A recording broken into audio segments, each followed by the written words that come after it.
1 जनवरी सन 1818 की सुबह थी।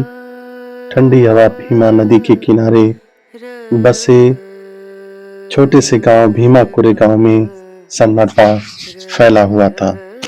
मगर यह सन्नाटा साधारण नहीं था, यह तूफान से पहले की खामोशी थी।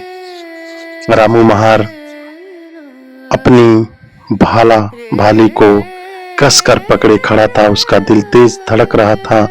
उसके पिता और दादा ने उसे बताया था कि कैसे उनके समाज को सदियों तक अपमान और अन्याय सहना पड़ा। मंदिरों के दरवाजे बंद थे, पानी तक पर हक नहीं था। आज पहली बार उसे लगा कि इतिहास उसके सामने खड़ा है और वह सिर्फ देखने वाला नहीं बल्कि उसे बदलने वाला है। थोड़ी ही देर में पेशवाओं की विशाल सेना सामने दिखाई दी।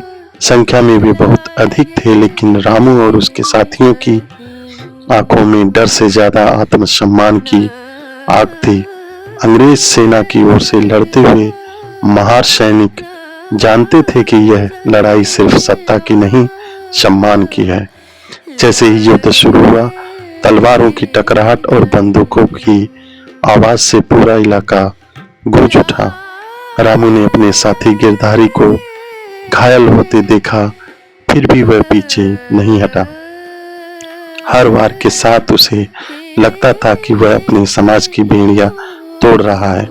घंटों चले संघर्ष के बाद जब धुआं छटा तो पेशवाओं की सेना पीछे हट चुकी थी।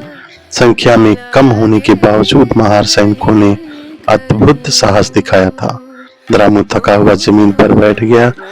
उसके शरीर पर जख्म थे, लेकिन आत्मसम्मान से भरी थी। उस दिन भीमा कोरेगांव सिर्फ यह युद्ध स्थल नहीं रहा, वह प्रतिरोध, साहस और आत्मसम्मान का प्रतीक बन गया। रामू जानता था कि आने वाली पीढ़ियां इस लड़ाई को याद रखेंगी, क्योंकि यह लड़ाई सिर्फ तलवारों से नहीं बल्कि अन्याय के खिलाफ उठी आवाज से जीती गई थी। साथियों, ये कहानी आप लोगों को हर साल 1 जनवरी को याद दिलाएगी।